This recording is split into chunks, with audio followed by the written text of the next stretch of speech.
Quiere decir que el carácter interno de Dios se manifiesta a través de la primera energía universal, que es la que finalmente se sustancializa en todas las cosas, que reflejan las características de Dios.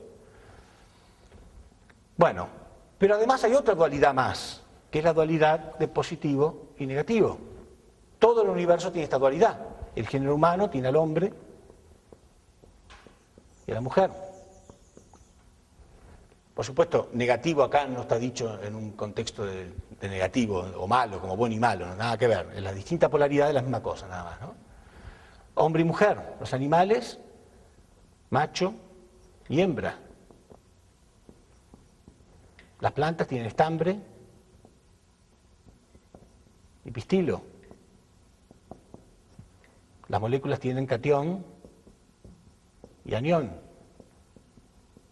Los átomos tienen valencia positiva o electropositividad y valencia negativa, electronegatividad. Y las partículas tienen el protón y el electrón. ¿Sí? Carga positiva y carga negativa. Quiere decir que toda la naturaleza fue hecha en pares, con una dualidad. ¿Pero para qué? Para que se unan. Porque cuando se une el protón y el electrón, forma un átomo. Cuando se une un átomo de valencia positiva con una de valencia negativa, forma una molécula. Cuando se une el catión y anión en la molécula, forma una sustancia determinada. Cuando se une el estambre y el pistilo, forman la semilla y crece y da la planta. Se une el macho y la hembra, tienen crías y se multiplican. Y se une el hombre y la mujer y se multiplica también, tienen sus hijos. ¿Sí? Quiere decir que toda esta dualidad fue hecha para unirla, para que tengan una acción recíproca entre ambos. Para que tengan una acción recíproca. Igual que el carácter interno y la forma externa. Pero dijimos que todo lo que está en el efecto está en la causa primero. Quiere decir que Dios también tiene esta dualidad de masculinidad y feminidad. ¿Es razonable? Si no, deberíamos pensar que solamente los hombres fuimos creados a imagen de Dios y las mujeres no. ¿Qué tal les cae esto a las mujeres? No, es obvio que hay una dualidad dentro de Dios. Eso es científico, eso es lógico, es razonable, pero además es bíblico, ¿no? Tenemos que ir viendo la Biblia poco a poco, lo que la Biblia va diciéndonos al respecto. En Génesis capítulo 1, versículo 27, dice, Dios ha creado al hombre a su imagen y semejanza, hombre y mujer los creó, a su imagen, hombre y mujer, Génesis 1, 27. Bueno. Entonces, ¿de qué nos sirve saber esto? Poco por ahora, poco, pero guardémoslo, ya lo vamos a ir mostrando. Entonces, no lo olviden, las características duales son carácter interno que se manifiesta en la forma externa, carácter interno invisible que se manifiesta en una forma externa visible, y positividad y negatividad. Son las características duales de toda la creación porque estaban en Dios desde el principio. Y vamos a ver entonces, poco a poco, deduciendo ¿por qué Dios creó al hombre? Ahora fíjense ustedes todas las cosas que hemos deducido solamente a través de la primera ley, que es la ley de causa y efecto. Ahora vamos a ver otra ley, tan fundamental como esta en el universo.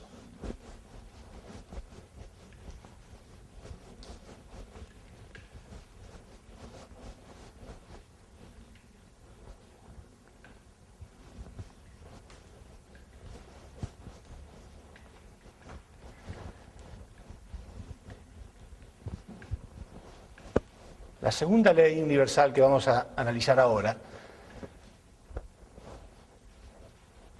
es una ley absolutamente fundamental. Y todo, absolutamente todo el universo se rige por este principio que voy a hablar ahora. Esta ley se llama la acción de dar y recibir. Es muy científico, es muy lógico, es muy razonable, pero tenemos que ir entendiéndolo poco a poco. Y vamos a ver que así como deduje muchas cosas de la primera ley de causa y efecto, voy a deducir muchas más cosas acerca de este principio. Esta ley de acción de dar y recibir dice algo, el enunciado es muy simple. Después se va haciendo un poquito más complejo con algunos elementos que le vamos agregando para que vean que es así. Pero este enunciado dice simplemente que todo lo que existe en el universo existe en una relación recíproca entre dos partes. No hay nada que pueda existir si no es basado en una acción recíproca entre dos elementos.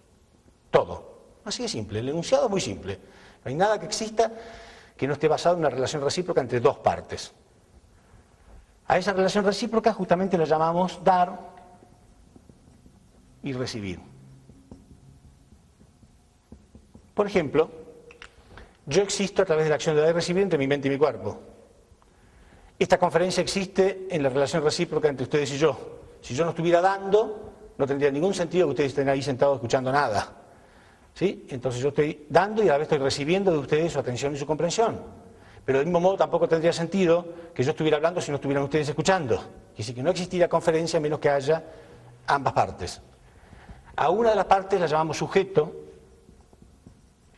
porque tiene que ser una parte activa. O sea, uno de los requisitos, el primer requisito, es que tiene que haber por lo menos una parte activa y una parte pasiva. ¿Sí? No puede haber dos activos y no puede haber dos pasivos. Tiene que ser una parte activa y la otra pasiva. Entonces, de ahí ya surge el concepto de armonía. Armonía es, la definición de armonía, es cuando hay, en la relación recíproca entre estas dos partes, hay un activo y un pasivo. ¿Sí? Si hubiera dos activos, ¿qué pasaría? ¿Se puede dar el caso? Sí, pero no sería armonía. Por ejemplo, dos personas que están gritando y discutiendo, ¿no? Y ninguno quiere escuchar al otro, los dos gritan y gritan y gritan, hay dos activos. Pero si alguien entrara ahora acá, podría decir tranquilamente qué armonía que hay en este grupo, ¿no? Hay armonía entre ustedes y yo. Estamos construyendo algo, estamos construyendo paso a paso una conferencia. Cuando hay dos personas gritando, ¿no? Y dos activos, ¿alguien podría decir que armonía? No, es obvio que hay una pelea, que hay un choque.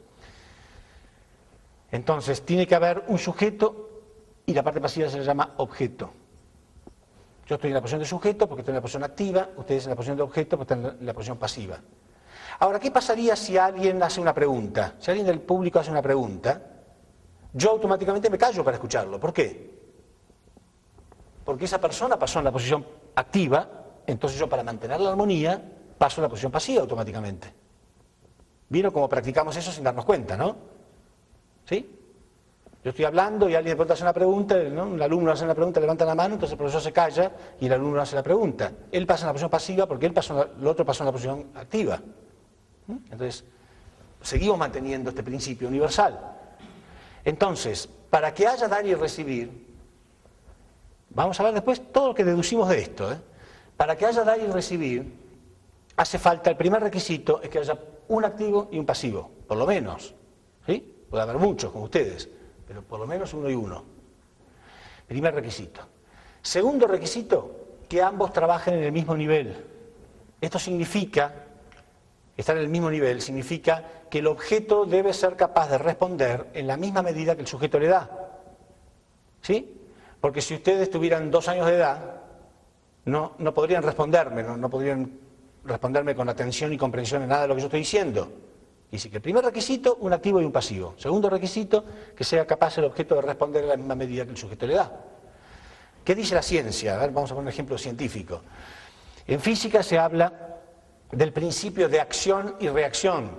La física dice que si yo aplico una fuerza al piso, de hecho yo estoy aplicando una fuerza al piso en este momento, ¿no es cierto? Pero el piso me está respondiendo con una fuerza de la misma intensidad, pero de sentido contrario. Porque si no, mi fuerza seguiría de largo y yo me hundiría. Pero yo en la posición de sujeto puedo usar al piso como mi objeto de apoyo. Es un buen objeto de apoyo, ¿por qué? Porque me está respondiendo en la misma medida. Se llama principio de acción y reacción, que dice lo siguiente. Dice, a toda acción corresponde una reacción de igual intensidad, pero de sentido contrario. Eso dice el principio físico. O sea que si yo tiro una pelota contra la pared, rebota. Esa es la explicación. ¿Por qué rebota? Porque aplica una fuerza en sentido contrario. Siempre. ¿Sí? Entonces, el sujeto da, el objeto responde en la misma medida. Y el tercer requisito, el primero es un sujeto, un objeto. El segundo, que sea capaz de responder en la misma medida. Y el tercero, que tengan un propósito que sea el mismo para ambos, o sea, que ambos estén conectados al mismo propósito. ¿Sí? Por ejemplo, yo puedo tener un propósito determinado en mente, pero ese propósito no llega a existir hasta que mi cuerpo no se le une. Cuando mi cuerpo se une al mismo propósito y responde, entonces ese propósito se hace real. Entonces, este principio dice que siempre que hay dar y recibir, siempre que haya dar y recibir, va a haber un resultado. ¿Pero cuál es ese resultado? ¿Cualquier cosa? No, es este propósito hecho realidad. Este propósito que es invisible se vuelve visible solamente cuando el objeto respondió. ¿Verdad o no? Por ejemplo, yo en la persona del sujeto tenía el propósito de dar una conferencia, de hacer un seminario. Pero no existía el seminario, una idea, un plan nada más. Cuando ustedes llegan y responden, y hay dar y recibir entre ustedes y yo, entonces esto se hace real y existe.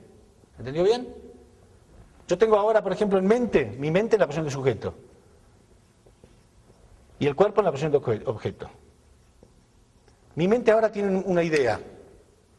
¿Saben cuál es? No, era hacer esto. Cuando mi cuerpo se unió, se volvió visible. ¿Se entiende? Parece muy simple, pero es profundo y es importante. Porque esto se llama fundamento. Ya la palabra fundamento ya significa algo profundo, porque significa, es sinónimo de base, ¿no? Es la base mínima para que cualquier cosa exista. Por eso se llama fundamento de 4 posiciones. Fundamento o base, que es lo mismo. Quiere decir que es el fundamento elemental para que cualquier cosa que queramos pueda existir. No hay nada que pueda existir si no está basado en este principio universal. ¿Y qué cosas queremos nosotros que existan? ¿De qué me puede servir a mí esto? ¿Qué quiero yo que exista? Si yo digo que esto es la base o el fundamento para que cualquier cosa exista, a lo mejor a través de entender esto puedo hacer que exista algo que yo quiero. Por ejemplo, ¿le gustaría traer esto a sus vidas o a sus familias? ¿Armonía? Bueno, esa es la definición de armonía. La definición de armonía es cuando hay dar y recibir, ¿no? Centrado en un propósito determinado. Entonces traemos como resultado la armonía.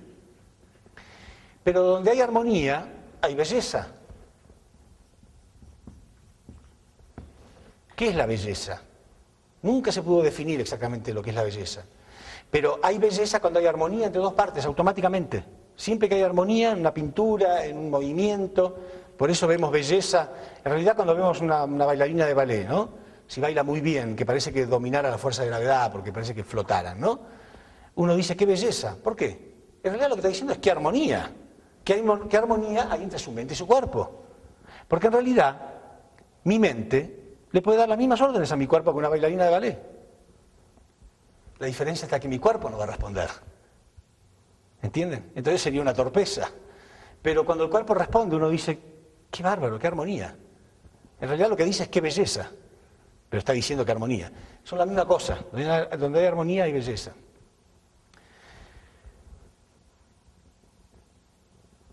¿Y la alegría?